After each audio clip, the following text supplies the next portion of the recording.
আজকে দেখেন যেখানেই যাকে মুসলমানদের সাথে ইতিপূর্বে ইসকনের সাথে বিভিন্ন দ্বন্দ্বে লিপ্ত হয়েছে, প্রশাসন সাথে সাথে ইসকনের সমর্থন নিয়েছে, তাদের সেই মুসলমানদের বুকে গুলি চালিয়েছে।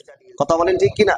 বোলার সেই বুরহানুদ্দিনের সেই ঘটনা, এই পর্যন্ত কত মুসলমান এই পর্যন্ত শাহাদাত বরণ করেছে, এই পর্যন্ত কত মুসলমান এই জমিনে আল্লাহর জমিনে রক্ত ঝরিয়েছে। কিন্তু আজকের এই স্বাধীনতার 53 বছর হয়ে গেল, কিন্তু এরপরও আমরা কেন এই লাঞ্ছিত, এরপরও কেন আমরা এত অপমানিত হচ্ছি? তার একটা মাত্র কারণ আল্লাহর কোরআন।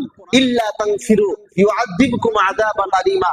আল্লাহ রাব্বুল আলামিন বলেছেন, যদি তোমরা যুদ্ধের দিকে ফিরে না আসো, যদি তোমরা আল্লাহর দ্বীনের জন্য তোমরা যদি বের না হও, যদি তোমরা যুদ্ধ জিহাদ না করো, তাহলে আল্লাহ রাব্বুল আলামিন তোমাদেরকে কঠিন শাস্তি দিবেন।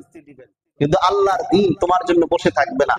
ওয়াস্তাবদিল কওমান গায়রাকুম, এবং অপর একটা জাতিকে আল্লাহ রাব্বুল আলামিন পরিবর্তন করে দিবেন, তোমাদের পরিবর্তে তাদেরকে আল্লাহ রাব্বুল আলামিন পাঠাবেন, কিন্তু তোমরা তাদের কোনো কিছুই ক্ষতি করতে পারবে না। আজকে দেখেন আপনারা আমরা আজকের দিন থেকে আমরা দূরে সরে গিয়েছি। আর এই জন্য আমরা মনে করি আমি নামাজ পড়ি, হজ করি, যাকাত দেই, রোজা রাখি, আমি পুরো দিনের একজন পাক্কা মুসল্লি।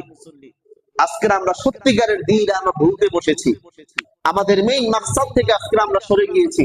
আল্লাহ রাব্বুল আলামিন এই যে শিক্ষা প্রতিষ্ঠানগুলো, জাগতিক শিক্ষা প্রতিষ্ঠানগুলো, যেখান থেকে আগে ডজনে ডজনে নাস্তিক তৈরি হতো, আজকের ওই জায়গা থেকে আজকের মর্দে মুজাহিদ তৈরি হচ্ছে। যারা বলেন সুবহানাল্লাহ। এখন তারা তাওহীদের ডাক দিচ্ছে। তারাই বলছে যে কথাগুলো আমাদের বলা দরকার ছিল, ওই কথাগুলো তারা বলছে। আল জিহাদ, আল জিহাদ, জিহাদ জিহাদ জিহাদ চাই, জিহাদ করে বাঁচতে চাই। কথা বলেন ঠিক কিনা? এই কথাগুলোতে আমরা যারা নামাজ পড়ি, আমরা মুসলমান, আমাদের বলার দরকার ছিল। আজকের সেই স্কুল কলেজ, সেই ভার্সিটি, ওই সমস্ত পোলাপান গুলো আজকে তারা এগুলো বলছে, ওই সমস্ত ছাত্রগুলো তারা বলছে। আমাদের মধ্যে তো আগ্রহই নাই এটা। আল্লাহর জমিনে যে আল্লাহর দ্বীন বিজয় করতে হবে, আমরা ছুটছি আল্লাহর দ্বীন বিজয়ের জন্য গণতন্ত্রের পিছনে, সমাজতন্ত্রের পিছনে, মানব রচিত বিধানের পিছনে। তাহলে